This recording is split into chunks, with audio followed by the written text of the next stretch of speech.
Iran Israel সংঘর্ষ নিয়ে কিছু আপডেট নিয়ে একটু কথা বলতে চাই। গত কয়েক ঘন্টা, গত 24 ঘন্টায় অ্যাটলিস্ট খুব সিগনিফিক্যান্ট কিছু ঘটেছে তা না।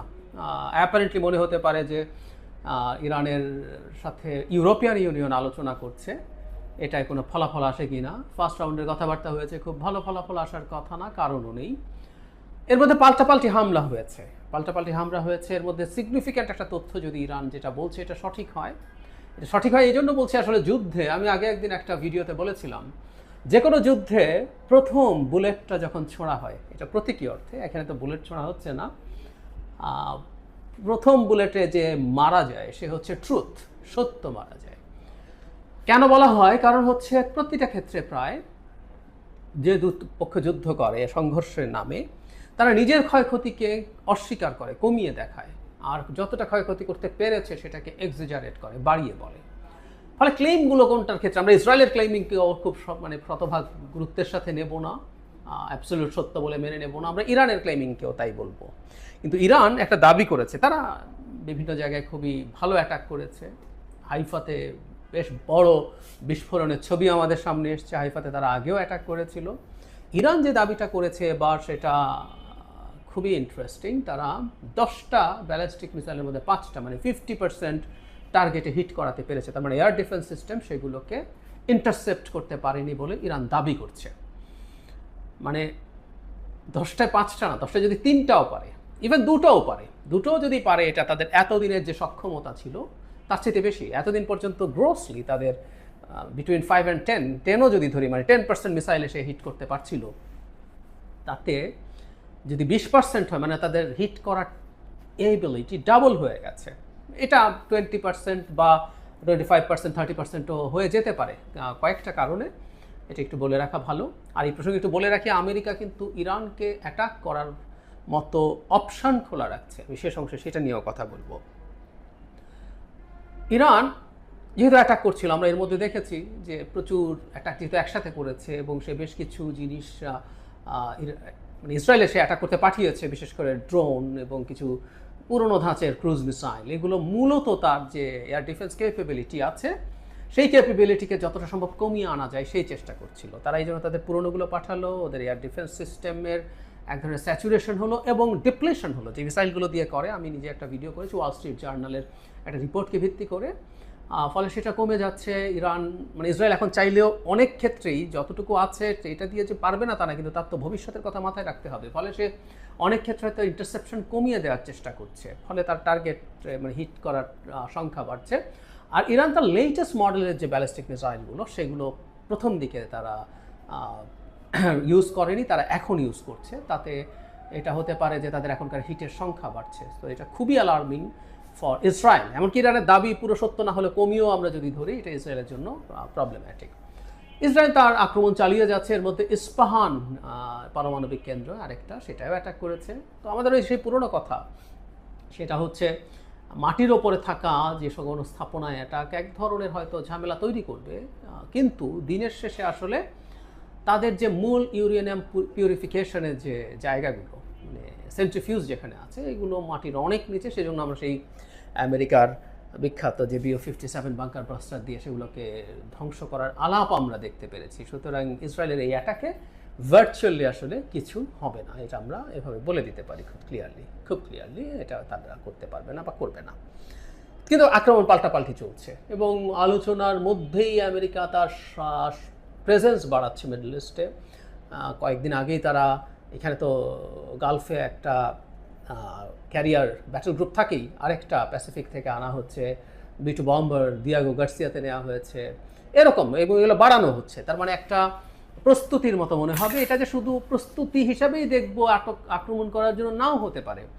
আমি ডোনাল্ড ট্রাম্পের বেশ কিছু বক্তব্য দেখছি, এবং তিনি এক ধরনের অ্যাটিটিউড দেখাচ্ছেন। তিনি আসলে চান যে যুদ্ধ ছাড়াই এই সমস্যার সমাধান করতে। তিনি ইরানকে চাপ দিতে চাইছেন। ফলে আপনি সামরিক প্রস্তুতি নিচ্ছেন, এটা ঠিক যুদ্ধের জন্য না হলেও অনেক সময় একটা মনস্তাত্ত্বিক চাপের জন্যও হতে পারে। সো আমরা এটাকে এভাবেও ইন্টারপ্রিট করতে পারি, কোনটা আমরা এখনো নিশ্চিত নই। তবে তিনি যুদ্ধের ব্যাপারটা রুল আউট করছেন না।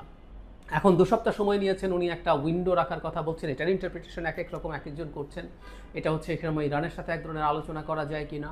আবার কেউ কেউ বলছেন যে তিনি তার সমর প্রস্তুতি সম্পন্ন করছেন এই সময়ে, এবং তিনি অ্যাটলিস্ট কিছু এয়ার অ্যাটাক করবেন। মানে আগেও একদিন বলেছি যে ইরাকের পর আফগানিস্তানেরও যে এক্সপেরিয়েন্স, সেখানে আসলে গ্রাউন্ড অ্যাটাকে যাওয়ার মতো বিলাসিতা ট্রাম্প আসলে করবেন বলে মনে হয় না, এবং ট্রাম্পের এক ধরনের অ্যান্টাই যুদ্ধ যে ইমেজ আছে সেটা তিনি আসলে ধরে রাখতে চান। এই ফলে তিনি ইরানকে যদি হুমকি দিয়ে একটা ডিলে আনতে পারেন, ডিলটা হচ্ছে তারা একটা যুদ্ধবিরতিতে যাবে এবং তার নিউক্লিয়ার যে স্থাপনাগুলো আছে সেগুলো, এবং বিশেষ করে তার ইউরেনিয়াম পিউরিফিকেশন থেকে সরে আসতে হবে, এই ধরনের একটা জিনিস চাপ দিয়ে করার চেষ্টা করছেন।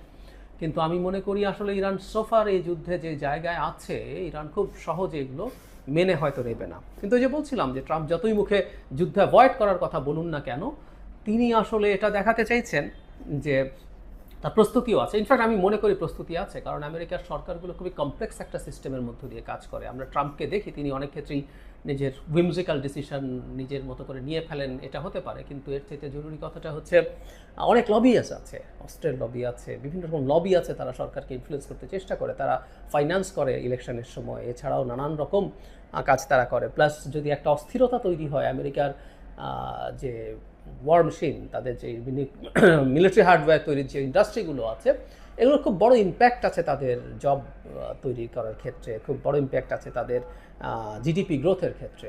তো মিডল ইস্টে একটা যুদ্ধাবস্থা তৈরি হলে, যুদ্ধ তৈরি হলে মিডল ইস্টের দেশগুলো আরও অনেক অস্ত্র কিনবে। সুতরাং একটা মোটা স্কেলের, মানে মোটা দাগের, খুব একেবারে অল আউট না হলে মোটা দাগের একটা যুদ্ধ মিডল ইস্টে হোক, এবং ইরান যদি আমেরিকার অ্যাটাকের ফলে বিভিন্ন জায়গায় আমেরিকার থাকা ঘাঁটিগুলো শুধু না, ওই দেশগুলোতেও যদি আক্রমণ করে, ওই দেশগুলো ইনসিকিউর ফিল করতে শুরু করবে এবং ওই দেশগুলো প্রচুর অস্ত্র কিনবে। সো এরকম একটা অর্থনীতির জায়গা ওখানে আছে। সুতরাং তিনি যে যুদ্ধ করবেন না তা না, এবং যুদ্ধ করার পথ তিনি খোলা রেখেছেন, এইভাবে আমরা বলবো, যেটা শুরুর দিকে বলছিলাম। তার যিনি গোয়েন্দা প্রধান তুলসি গাবার্ড একটা মন্তব্য করেছিলেন এরকম, যে তিনি মনে করেন ইরান নিউক্লিয়ার ওয়েপন তৈরি করতে যাচ্ছে এমন কোনো বিশ্বাসযোগ্য প্রমাণ নেই। ট্রাম্প দেখলাম এটাকে স্ট্রংলি ডিনাউন্স করেছেন। তিনি বলেছেন এটা ঠিক বলেননি, উনি মনে করেন যে এটা করেছে। তখন তাকে ইরাকের ওয়েপন অফ ম্যাস ডিস্ট্রাকশনের কথা বলা হলো, তখন উনি বলল যে ইরাকেরটা সঠিক ছিল না, এবং উনি ওনার রেফারেন্স দিয়ে বললেন যে তখন উনি খুব স্ট্রংলি এটা প্রটেস্ট করেছিলেন, কিন্তু ইরানের আছে বলে তিনি বিশ্বাস করেন। আমি গতকালই একটা ভিডিওতে বলার চেষ্টা করেছি, ইরান একটা নিউক্লিয়ার বোমা আসলে বানাতে চায়, এটা আমিও মনে করি। কারণ তার যে ইউরেনিয়াম 60% পিউরিফিকেশন হয়েছে আইএএ বলাছে, এবং এটা ইরান ডিনাউন্স করেন, এটা ইরান তো ওদিকে দেখতে দিয়েছে, ওখানে তো তারা গেছে। এটা যে 400 কেজি পরিমাণ, সেই পরিমাণটাও স্বীকৃত, এটাও ইরান যে মিথ্যা কথা তা বলছে না। সুতরাং সব কিছু আমরা যদি একত্র করে নেয়, এই ধরনের একটা পরিকল্পনা আছে। তার চাইতে জরুরি কথা, ট্রাম্প তার গোয়েন্দা প্রধান, অত্যন্ত পাওয়ারফুল গোয়েন্দা প্রধানের যে বক্তব্য, সেটাকে তিনি অস্বীকার করছেন। এই অস্বীকার করার মাধ্যমে আসলে তিনি ইরানকে অন্তত এই বার্তা দিতে চাইছেন তিনি আক্রমণ করতে প্রস্তুত আছেন, এবং এই কথাটা তিনি যোগ করেন বারবার, কোনোভাবেই ইরানকে একটা নিউক্লিয়ার বোমা পেতে তিনি দেবেন না, এই কথাটা বারবার বলছেন। তো তাহলে আমরা যদি মেলাই, ইনি ইরানের নিউক্লিয়ার বোমা তৈরি করার ইচ্ছা আছে, এবং উনি একদম এভাবে বলছেন। আমি তার বক্তব্য শুনলাম যে কয়েক সপ্তাহের মধ্যে এটা হয়ে যেতে পারে, না হলে কয়েক মাসের মধ্যে অবশ্যই ইরান একটা বোমা বানিয়ে ফেলতে পারবে। সুতরাং তার অবস্থানটা কিন্তু এইরকম। তাহলে ব্যাপারটা এটা দাঁড়ালো, আইদার ইরানকে ভয় পেয়ে, সে ভয় পেয়ে আমেরিকার কথা মতো তার এই প্রোগ্রাম থেকে পুরো সরে আসতে হবে এবং সব রকম অ্যাক্সেস দিতে হবে, অথবা ট্রাম্প তাকে আক্রমণ করবেন, অন্তত কিছু এরিয়াল অ্যাটাক, যে অ্যাটাক নিয়ে খুবই আলোচিত, তার আন্ডারগ্রাউন্ড নিউক্লিয়ার স্থাপনা, বিশেষ করে যেখানে সেন্ট্রিফিউজগুলো আছে, যেখানে ইউরেনিয়াম পিউরিফিকেশন হয়, সেগুলো তারা করার চেষ্টা করবেন। আর শেষে একটা কথা বলি, মানে ইরানে একটা ভূমিকম্প হয়েছে খুব ছোট এই গতকালই, এবং অনেকে আমি দেখলাম যে ওই ভূমিকম্পটাকে আন্ডারগ্রাউন্ড নিউক্লিয়ার এক্সপ্লোশন হিসেবে দেখার চেষ্টা করছেন। উত্তর হচ্ছে না, এটা এরকম কিছু না, এটা আসলে একটা টিপিক্যাল ভূমিকম্পই ছিল, অল্প সময়ের মধ্যে এটা এসছে। মানে এরকম একটা কিছু ঘটলে মুহূর্তেই সবাই জেনে যেত, এবং ইরান এই ধরনের একটা যুদ্ধাবস্থার মধ্যে এই কাজ আসলে করার কথা না। মানে ইসরায়েলের নিউক্লিয়ার ওয়েপন আছে, এরকম একটা টেস্টের সাথে সাথে দেয়ার্স এ হাই প্রবাবিলিটি ইসরায়েলের একটা নিউক্লিয়ার অ্যাটাক করেও ফেলতে পারতো, tactical nuclear weapon at least. Israel বাহানা করছে, সো ইরানের এটা করার কথাও ছিল না, এবং এরকম কিছু হয়নি। যাই হোক, আমরা অনেকে ইরান একটা নিউক্লিয়ার ওয়েপন পাক, সেটা আমরা অনেকে চাই। এটা কথা ভুল না যে একটা জায়গায় কেউ যখন ইনসিকিউর থাকে, ইসরায়েলের হাতে যখন এত বোমা আছে, আর একটা দেশ তার নিজের সিকিউরিটির জন্য নিউক্লিয়ার বোমা বানাতে কেন চাইবে না? আবার পাল্টা আমরা এনপিটিকে যদি চিন্তা করি যে যার হাতে বোমা গেছে আর কারো হাতে যাওয়া যাবে না, এটাও খুব ভুল যুক্তি না। এবং এনপিটি সিগনেচার হওয়ার পরও আরও অনেকগুলো দেশ তাদের বোমা বানিয়ে ফেলেছে এবং এটা ফ্যাক্ট। এটা যত বেশি দেশের হাতে যাবে এটা ব্যবহৃত হওয়ার সম্ভাবনা তত বাড়তে থাকবে। এটাই হবে সবচেয়ে ঝুঁকিপূর্ণ ব্যাপার। নিউক্লিয়ার বোমা ডেটারেন্ট হিসাবে থাকলে ইটস ফাইন, মানে এটার ভয়ে কেউ আমাকে আক্রমণ করবে না, কিন্তু কোনো একটা পর্যায়ে কোনো একটা সময় যদি এটা ব্যবহৃত হতে শুরু করে এবং বোমাটা কার হাতে আছে সেটাও ম্যাটার করে। আমি একটা ছোট উদাহরণ দিই। আমেরিকার মতো পরাশক্তি ভিয়েতনাম থেকে পরাজিত হয়ে পালিয়ে চলে এসছে। আমেরিকার মতো দেশেও এই আলাপ উঠেছিল যে একটা বা দুটো নিউক্লিয়ার ওয়েপন ইউজ করা যায় কিনা, কারণ আমেরিকার মতো পরাশক্তি পরাজিত হয়েছে অল আউট যুদ্ধ করে। এটা তো তার প্রেস্টিজের জন্য ভয়ঙ্কর, কিন্তু আমেরিকা সেই কাজটা না করে সেখান থেকে চলে এসছে। পরাজয়, আমেরিকার ভিয়েতনাম ওয়ারের পরাজয় তার ওয়ার হিস্ট্রির জন্য একটা ভয়ঙ্কর পরাজয় হিসেবেই লেখা থাকবে, কিন্তু সেটা ইউজ করেনি। এখনও আর এই পরিস্থিতি কোথাও তৈরি হয়নি, কিন্তু কোনো একদিন কি তৈরি হতে পারে না যেখানে কোনো সরকার আর অনেক কম ভালনারেবল অবস্থায় এটা করে ফেলবে। সো সব দিকে যুক্তি আছে। আমরা আসলে এখন কোনভাবে দেখবো, কীভাবে দেখবো সেটা ইস্যু। ইরান যদি বোমা বানিয়ে ফেলে, মিডল ইস্টের প্রত্যেক দেশ, অনেক দেশ প্রচুর পাওয়ারফুল, টাকা পয়সা প্রচুর আছে সৌদি আরবের জন্য, তখন যদি এনি কস্ট চাইবে এবং তাকে বাধা দেওয়া খুবই কঠিন বা ইম্পসিবল হবে, ইউএই চাইতে পারে, এরকম এটা এরপরে এই রেস চলতেই থাকবে। এটাই হলো সবচেয়ে ভয়ঙ্কর দিক।